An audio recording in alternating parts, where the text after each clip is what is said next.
today we are talking with my chimney guy, my chimney and wood stove and fireplace guy. This is Aaron Libertini with Hat Chimney Roofing. And he's going to tell us a little bit today about what he does and his experience and what we need to look for as far as maintenance on wood stoves, fireplaces, and wood cook stoves, all three of which I have.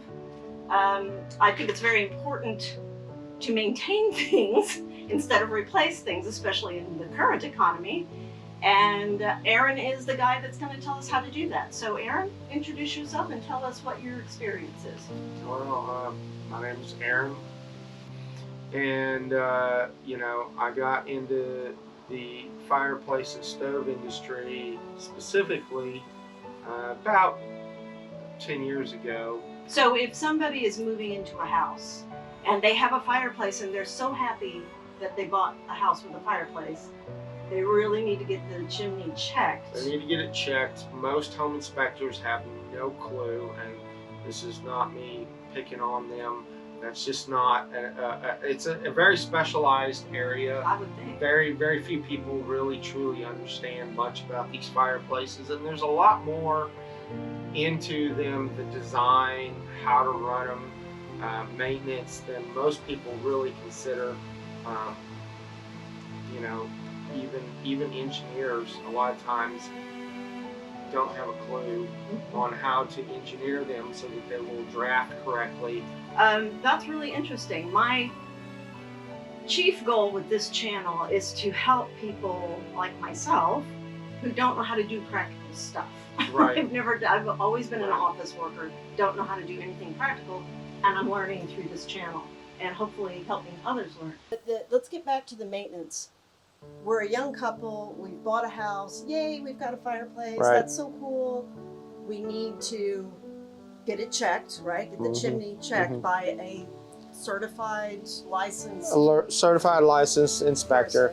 person. Not a home inspector, because this is a very specific science. Yeah, it really is. I mean, and then once so let's say they're building a house, young couple building a house, we want to look at a wood stove as opposed to a fireplace to help with the heating bills. So if you're really wanting good heat, obviously you still can't beat a stove. I mean, everybody wants to duplicate stoves. Right. They're hands down still the best heat. They're the best heat producers out there. And they are typically the cheapest route to go because I can put a mechanical flue in there.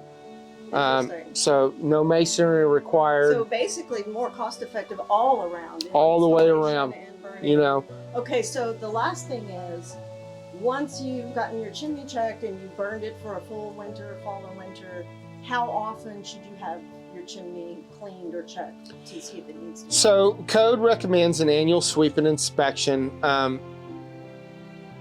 And so, that's kind of what I'm going to have to stand by.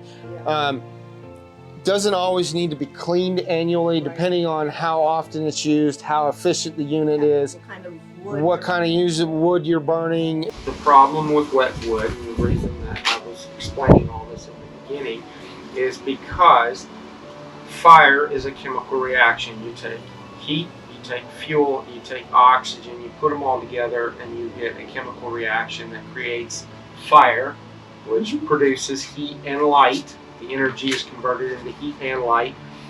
And so in order for that to happen, it needs to be in absence of moisture. Right. And so with moistured wood or wet wood or green wood, however you want to term it, the heat, instead of having a chemical reaction and catching the wood on fire, it is using the energy up to boil the moisture out of the wood before it will actually catch on fire. Is that what makes it stick to the chimney? It makes it stick to the chimney. You'll hear it boiling. It tends to pop. That hissing and popping. That hissing and popping sound. So hissing and popping bad. Correct. And you'll be able to tell the difference after a few burns between it, because you'll hear some popping, even with dry wood.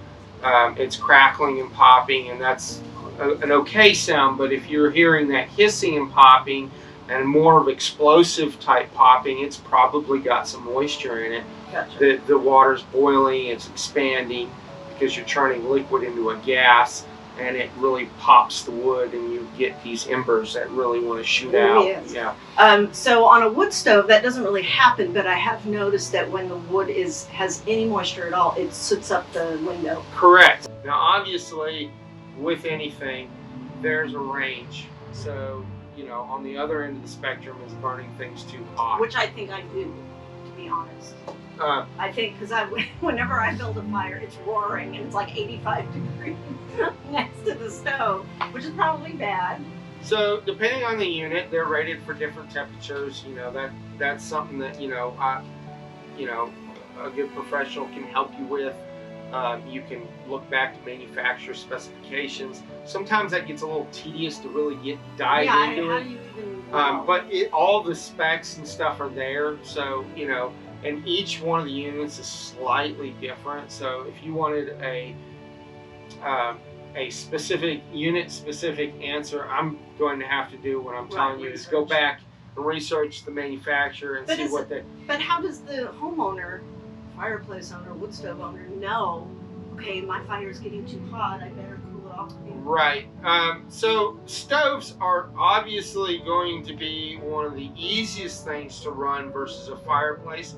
There's more checks and balances into it. It produces more heat, but there is still this beautiful ambient feeling of having an open fireplace. That's why we have this. So you're saying on a wood stove, it's easier to keep the temperature within range? It is. They're more of a machine. So you make sure your wood's correct.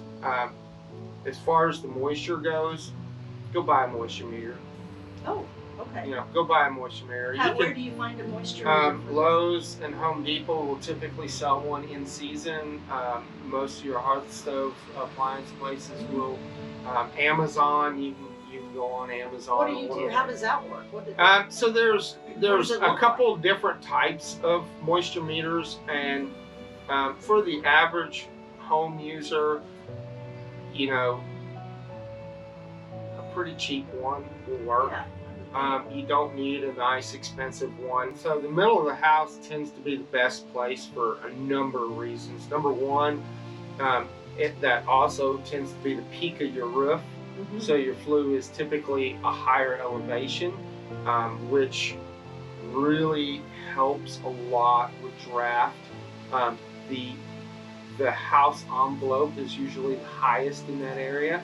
So again, that's preheating your flue, so you're not competing as badly with the cold downdraft at the initial startup as much.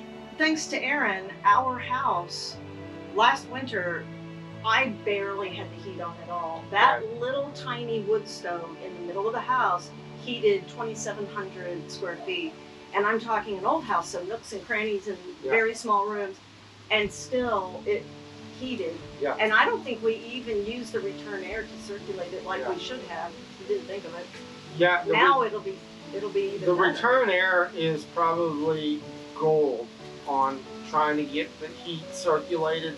If you can set, if it's not already established, if you can relocate your stove to a location that's heating the same room as the return is, that's that's not going to get a bedroom 80 degrees. Right, exactly. But you don't want it to be that hot. But anyway. You're going to move the air pretty well, and it's not unfathomable to get bedrooms above 60 degrees without running the central heat and air. You're just kicking on the fan on the central heat and air, and it's taking the nice temperatures from the room and it's moving it throughout the house. If we had put in a bigger unit like I had originally anticipated we would need, we would have been cooked out. Right. There's no way. Right. Because it's warm, very warm. A lot of people end up getting way too big of a unit.